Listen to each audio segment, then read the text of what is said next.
Hello everyone, my name is Chris and welcome to my top 10 worst perks within Fallout 3. Fallout 3 has a lot of perks and gives the player a limited amount of perks they can actually take. The player is only allowed to pick one perk every 2 levels, so it is important to pick the perks that offer the most benefits to the player. Additionally, with so many perks to choose from, there are perks in the game that in my opinion are simply not worth taking.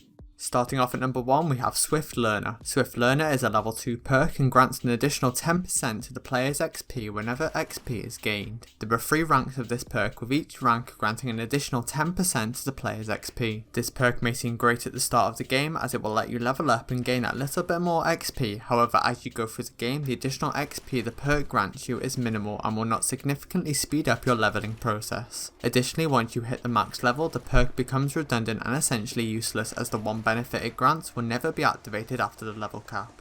Number 2. Lead Belly. Lead Belly can be acquired at level 6 and requires 5 into endurance. Lead Belly removes 50% of radiation when the player drinks from a water source. This perk is useless in my opinion as there are so many alternative ways to heal in the game which makes relying on water sources a last resort. As you progress through the game you'll find yourself relying on stimpaks, food and beverages to heal yourself, such as purified water which removes radiation absorption altogether. Number 3.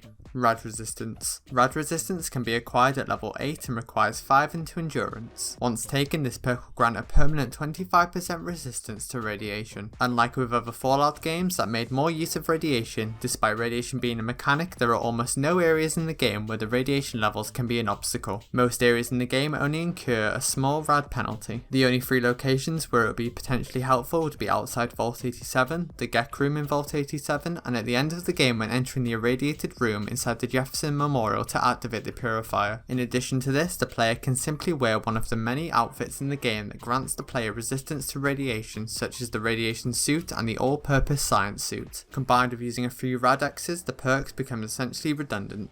Number 4. Impartial Mediation. Impartial Mediation can be acquired at level 8 and requires 5 into Charisma. This perk will increase the player's speech skill by 30 points as long as they retain a neutral karma level. There are 2 reasons I believe this perk is simply not worth taking. First, the requirement for the player to keep their karma level as neutral is very difficult as there are many events that either give or remove karma. Secondly, the perk becomes redundant as soon as the player maxes out their speech skill as the skill will not exceed 100 with the benefit. Number 5. Here and Now. Here and Now can be acquired at level 10. This perk once taken will level the player up to the next level instantly as long as they're not at the max level already. This perk is simply not worth taking as there are an abundance of ways the player can acquire XP by doing all of the quest lines in Fallout 3. The player will easily be able to reach the max rank without the use of this perk. There is a slight benefit of maybe putting points into a certain skill to pass a certain requirement, however there are very few examples where the player cannot simply go back to whatever requirement they wish to pass once they have the required skill. The player would be best off leveling up normally and saving this perk point for another perk. Number 6. Night Person. Night Person can be acquired at level 10. Once taken, this perk will increase the player's perception and intelligence by 2 points between the hours of 6 PM and 6 AM. However, this benefit will not exceed a stat over 10. This perk is essentially a weaker version of either the Intense Training perk or the Almost Perfect perk as the benefit is temporary. Additionally, it does not give an advantage while leveling up as perks with certain special skill requirements won't be able to be taken when the perk increases a special stat to meet that requirement. As the stat is temporary, this perk essentially allows greater threat detection only. Number 7. Cannibal. Cannibal can be acquired at level 12. This perk allows the player to feed on corpses to heal 20 hit points, however removes 1 into the player's karma. The only useful feature this perk has is certain speech checks when talking to certain NPCs such as Vance in the family or Jack from Andale. The benefit of healing when consuming corpses is not worth it as the player can use any other aid item or even drinking from water sources to heal their health much faster. When eating corpses the player is also stuck in an animation making them vulnerable to attacks from any nearby enemies. The player should only take this perk if they wish to roleplay as a cannibal, otherwise skip this perk altogether. Number 8. Master Trader. Master Trader can be acquired at level 14 and requires 6 into Charisma as well as 60 into Barter. Once taken, every vendor's item prices will be reduced by 25%. At first, this perk may seem like a good perk as it reduces item prices from vendors, however each item's vendors sell have a base price. If the 25% reduction reduces the item's price below this base value, then the item's price will simply default to the base price and will not go below this. Additionally, by the time you meet the 60 barter requirement, most vendors players will already be selling their items at the lowest prices, which means the perk will not alter this at all. You'd be better off taking perks such as the Scoundrel or Fortune Finder perk. Number 9. Computer Whizz. Computer Whizz can be acquired at level 18 and requires 7 into intelligence as well as 70 into science. Once taken, the player will have a second attempt at trying to hack a terminal if they are locked out. Additionally, any previous failed attempts at hacking a terminal prior to taking this perk will be reset, and the player can have one more attempt at doing so. This perk is essentially useless for one reason. When you're trying to hack a terminal and have one attempt remaining to guess the password, you can simply exit out of the terminal and enter the terminal once again. The word needed to guess will change, however the password attempt will reset back to 4. Doing this method will allow the player to essentially never become locked out of a terminal again. The only benefit this perk would serve would be to reopen terminals the player accidentally became locked out of prior to getting this perk. Number 10.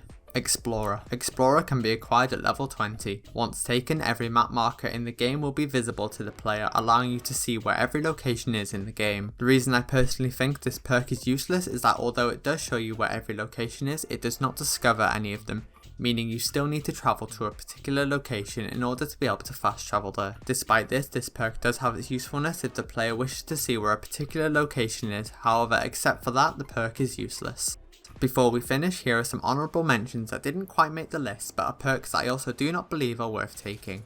First is Entomologist. Entomologist can be acquired at level 4 and requires 4 into intelligence as well as 14 to science. Once taken, the player can deal 50% more damage when attacking a mutated insect. At first, this may seem like a good perk, however the perk only covers enemies that are not difficult to kill even with the perk. The perk only grants damage boosts when attacking rad roaches, giant ants, bloatflies and scorpions. This perk may help with killing giant and albino rad scorpions later in the game, however by the time they appear the player will have more than adequate weapons to kill them. Second is No Weaknesses. No Weaknesses is a Broken Steel DLC perk and can be acquired at level 24. Once taken, any special stat below 5 is increased to 5. This perk is useless for those that are going to take the Almost Perfect perk at level 30, which increases all special stats below 10 to 9. Additionally, if you have multiple special stats at around 4, then the increase may not be worth it. However, for those that decrease stats such as charisma or other stats to 1 or 2 and wish to take the Nuclear Anomaly perk, then this may be worth it to you. And finally, we have the Party Boy or Girl perk. This perk is also a Broken Steel DLC perk and can be acquired at level 28. Once taken, the player will receive no withdrawal effects once they are addicted to alcohol. This perk is not worth taking outside of role playing due to the fact that you will almost never rely on alcohol for health regeneration.